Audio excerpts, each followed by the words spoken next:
तो मैं आपको सप्लाई के बारे में बता रहा हूँ। सप्लाई होती क्या है?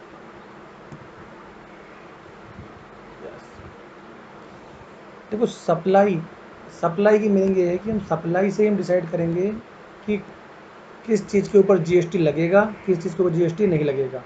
ये किससे पता चलता है हमको? सप्लाई से पता चलता है। अब सप्लाई किस चीज़ की हो सकती है? देखो, सप्लाई या तो गुड्स की हो सकती है, या फिर सर्विस की हो सकती है, या फिर दोनों की हो सकती है, मतलब बोथ हो सकती है। ये इसके ऊपर डिसाइड होगा कि अगर कोई गुड्स हुआ, सप्लाई हुआ, या फिर दोनों हुआ, तो हम उसके ऊपर जीएसटी लगाएंगे कि नहीं लगाएंगे। ये सप्लाई, अगर वो सप्लाई है तो हम जीएसटी लगाएंगे, और अगर वो सप्लाई नहीं है तो हम जीएसटी नहीं लगाएंगे। अब सप्लाई में क्या इंक्लूड है, मतलब क्या उसमें जुड़ा हुआ है, और क्या एक्सक्लूड है, मतलब किसे हम सप्लाई नहीं मानेंगे। तो सप्लाई की सबसे पहली चीज़ जो है ना, वो कंसिडरेशन इन द कोर्स और फॉर्दरेंस ऑफ बिजनेस। सप्लाई में क्या होना चाहिए? मेन चीज़ जो होना चाहिए वो कंसिडरेशन होना चाहिए। आपको कंसिडरेशन मिलना चाहिए, तभी वो सप्लाई होगी। दूसरी बात है, अगर आपने इंपोर्ट ऑफ सर्विस करी, मतलब आपने मान लो फॉरेन कंट्री, मतलब यूके से अगर आपने इंडिया में कोई चीज़ इंपोर्ट करी, तो वो भी क्या मानी जाएगी? सप्लाई मानी जाएगी। कुछ कंडीशन ऐसी हैं कि बिना कंसिडरेशन के भी सप्लाई मानी जाएगी। आगे हम पढ़ेंगे इसमें कि बिना कंसिडरेशन के भी क्या मानी जाएगी? सप्लाई मानी जाएगी। अब activity treat of supply of goods और सप्लाई ऑफ सर्विस, हमको ये भी डिसाइड करना पड़ेगा कि कौन सी एक्टिविटी सर्विस है या गुड्स है। क्योंकि क्या होता है, सर्विस के ऊपर टैक्स अलग है और गुड्स के ऊपर टैक्स अलग है। तो हमें मान पता करना पड़ेगा कौन सी एक्टिविटी सप्लाई है और कौन सी गुड्स है। और कुछ निगेटिव लिस्टें जो कि सप्लाई में आती नहीं है, जिन्हें सप्लाई से बाहर रखा गया है, मतलब इनके ऊपर जीएसटी नहीं लगेगा। अब हम ये सब हमें किस में बताया गया है? ये बताया गया है सेक्शन 7 में।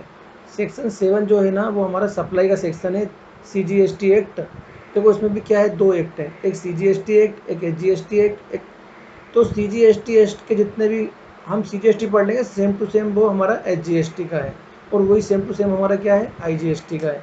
तो हम इसमें ज़्यादातर जो पूरे सेक्शन पढ़ेंगे वो आगे पढ़ेंगे, हम पढ़ेंगे सीजीएसटी के।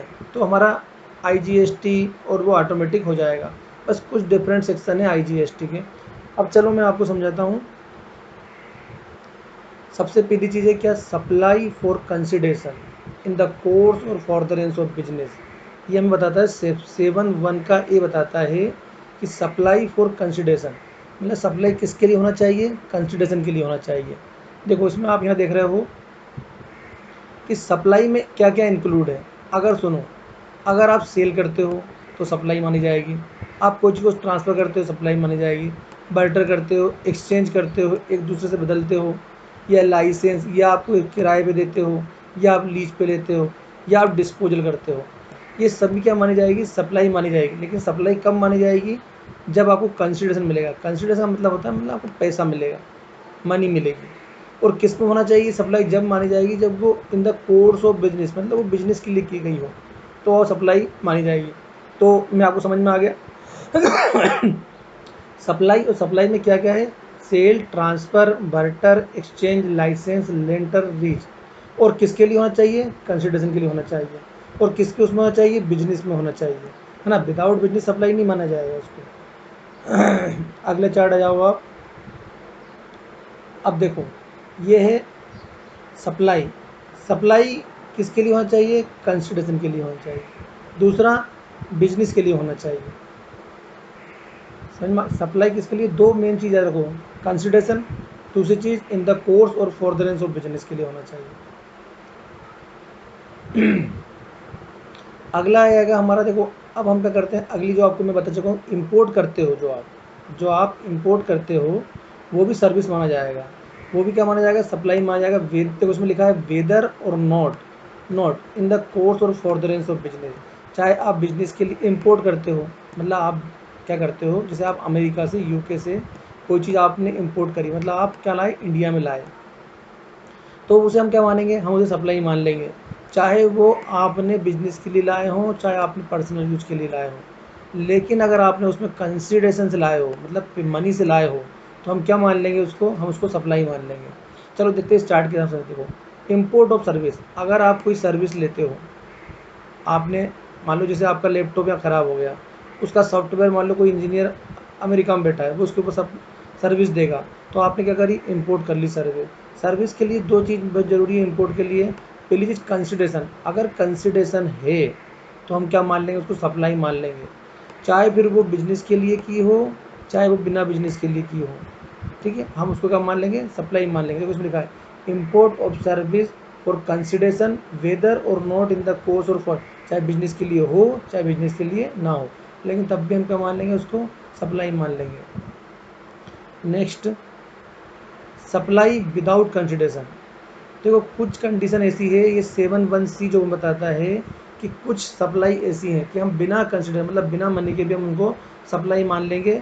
उसके बारे में बताया गया, the include all supply made to taxable और नॉन टैक्सेबल पर्सन इवन यदि same is without consideration this are specifically mention in the schedule first CGST act में बताया गया है। देखो नीचे बताया गया है, आपको मैं बताता हूँ। आप बहुत बिना उसको देखो, सबसे पहली चीज़ है, अगर आप परमानेंट ट्रांसफ़र करते हो या डिस्पोजल करते हो, क्या बिजनेस को परमानेंट ट्रांसफ़र मतलब किसी को दूसरे को बेचते हो या डिस्पोजल करते हो, तो देखो सबसे पहले बिजनेस एसेट। बिजनेस एसेट का मतलब ये होता है कोई भी, से आगे मशीनरी हुई, प्लांट हुआ, ये अगर आप किसी को देते हो, आपने बिजनेस एसेट्स आपने ली और उसके ऊपर आपने इनपुट टैक्स क्रेडिट ले लिया, मतलब जो GST लग का है उसका आपने इनपुट ले लिया, और फिर आप इसको बाद में करते हो, ट्रांसफ़र करते हो, किसी दूसरे व्यक्ति को सेल कर देते हो या ट्रांसफ़र कर देते हो, तो इसे हम क्या मान लेंगे, हम बिना डीम्ड सप्लाई मान लेंगे। चाहे आपने इसे बिना कंसिडरेशन के ही क्यों ना लिया हो, तब भी हम क्या मान लेंगे, इसको डीम्ड सप्लाई मान लेंगे हम। आया समझ में? देखो एक बार और समझाता हूँ तुमको। एक बिल्डिंग है, आपने ले ली, इसके ऊपर 100 रुपये की बेसिक वैल्यू थी और 10 रुपये का क्या था, इसके ऊपर GST था। इस GST का आपने क्या ले लिया, इनपुट टैक्स ले लिया। फिर बाद में क्या करा, आपने इसको सेल कर दिया, किसको, ये इस एसेट्स को।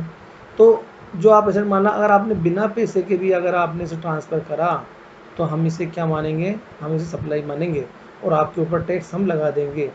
ठीक है, अगली कहानी भाई आराम से समझा रहा हूँ, पूरा रिवाइज करा दूंगा आपको। ठीक है, सप्लाई बिटवीन रिलेटेड पर्सन और डिस्टिंक्ट पर्सन। देखो पहली बात, रिलेटेड पर्सन। रिलेटेड पर्सन की डेफिनेशन हम आगे पढ़ेंगे, अभी तुम थोड़ा नॉर्मली समझ लो। रिलेटेड पर्सन जैसे मान लो आप हो और आपका बेटा है, दोनों क्या हुए, देखो पिताजी पापा और उसका बेटा क्या हुआ, रिलेटेड पर्सन हुआ। इनके बीच में अगर सप्लाई होती है किसकी, गुड्स की और सर्विस की, और किसके लिए होती है, बिना पैसे के मतलब विदाउट कंसिडरेशन होती है, लेकिन किसके लिए होती है, बिजनेस के लिए होती है। इन द कोर्स ऑफ बिजनेस, मान लो पापा की दुकान एक MP में है और इसकी UK में है, सॉरी उत्तर प्रदेश में है, तो इन दो, जैसे मान लो पापा उसको माल भेजते हैं, बिना पैसे के भेज देते हैं, लेकिन बिजनेस कर रहे हैं दूसरे से, तो क्या माना जाएगा, इसको माना जाएगा डीम्ड सप्लाई मान लेगा। ठीक है, बिना कंसिडरेशन के भी। लेकिन अगर एक एम्प्लॉयर है, एक एम्प्लॉयर अगर अपने एम्प्लॉई को 50,000 रुपये देता है, गिफ्ट देता है, कुछ देता है 50,000 रुपये तक, तो सप्लाई नहीं माने। हाँ 50,000 से ज़्यादा मानेगा तो वो सप्लाई मान लेंगे। ये किसके लिए, बेडरूम। और डिस्टिंक्ट पर्सन क्या होता है, डिस्टिंक्ट पर्सन ऐसा होता है, एक ही व्यक्ति है और उसकी दो बिजनेस है। एक उसकी बिजनेस कहाँ पर है, मान लो MP में है, और एक कहाँ पर है, एक उसकी समझ लो गुजरात में है, और ये एक दूसरे को क्या करते हैं, माल ट्रांसफ़र करते हैं, तो GST में से क्या माना जाएगा, सप्लाई माना जाएगा, चाहे वो विदाउट कंसिडर। मतलब डिस्टिंक्ट पर्सन हम उसको क्या मान लेंगे, हम उसको अलग डिस्टिंक्ट पर्सन मान लेंगे, तो हम उसको क्या मानेंगे, सप्लाई मानेंगे। तीसरी,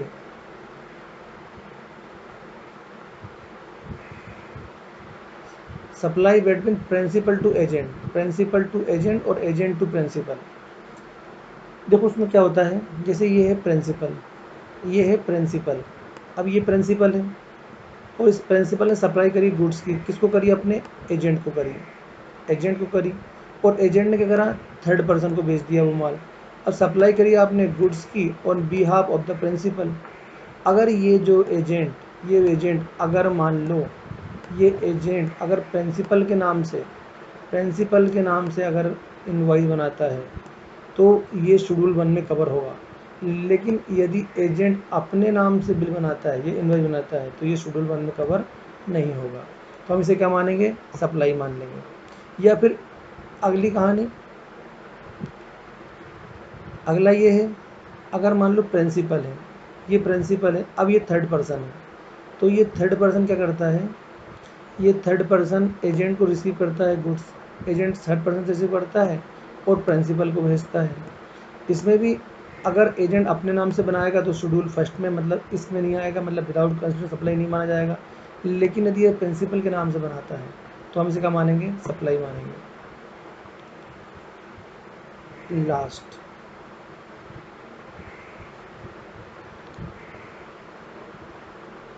अब अगली कहानी है आपकी import of consideration. Import of consideration क्या होता है, देखो इम्पोर्ट ऑफ कंसिडरेशन जैसे मान लो I a person out of India, एक व्यक्ति कहाँ रहता है, यूके में रहता है, और वो क्या है, रिलेटेड पर्सन है।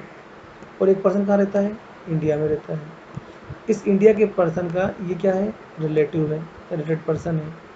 और ये क्या करता है, सप्लाई ऑफ सर्विस करता है, सप्लाई ऑफ सर्विस करता है किसको, मतलब यूके में, मान लो यूके में उसको रिलेटिव रहता है और वो इंडिया के पर्सन को सप्लाई सर्विस देता है, और ये दोनों क्या है, रिलेटेड पर्सन है।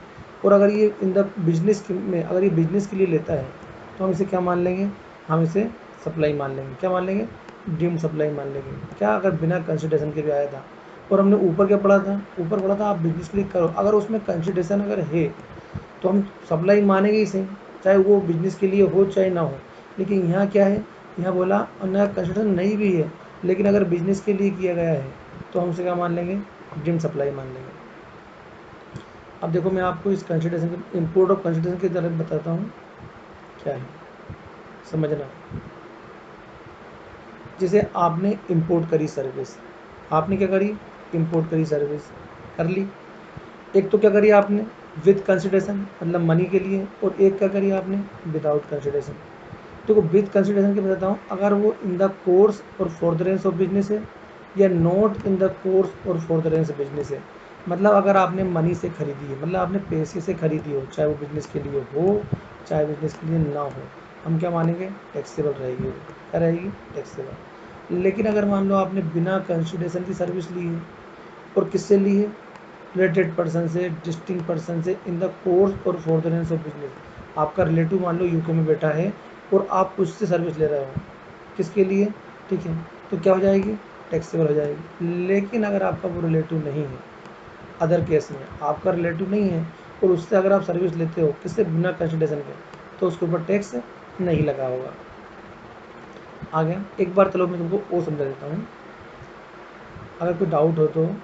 हम क्या करते हैं, इंपोर्ट का मतलब समझो, इंपोर्ट का मतलब है हम आउट ऑफ इंडिया, मतलब जैसे कि एग्जांपल के रूप में यूके, हम यूके से अगर कोई सर्विस लेते हैं, इंपोर्ट सर्विस अगर हम मनी में लेते हैं, कंसिडरेशन दे के लेते हैं, पैसा दे के लेते हैं, तो वो चाहे बिजनेस के लिए हो चाहे बिजनेस के लिए ना हो, हम क्या मानेंगे, उसको सप्लाई मानेंगे और आपसे क्या ले लेंगे, टैक्स ले लेंगे। लेकिन अगर मान लो आपने बिना कंसिडर, बिना पैसे के, मान लो यूके से आपने सर्विस ली, और किससे, और आपका जो यूके में वो किससे ली, वो रिलेटेड पर्सन है या डिस्टिंक्ट पर्सन है।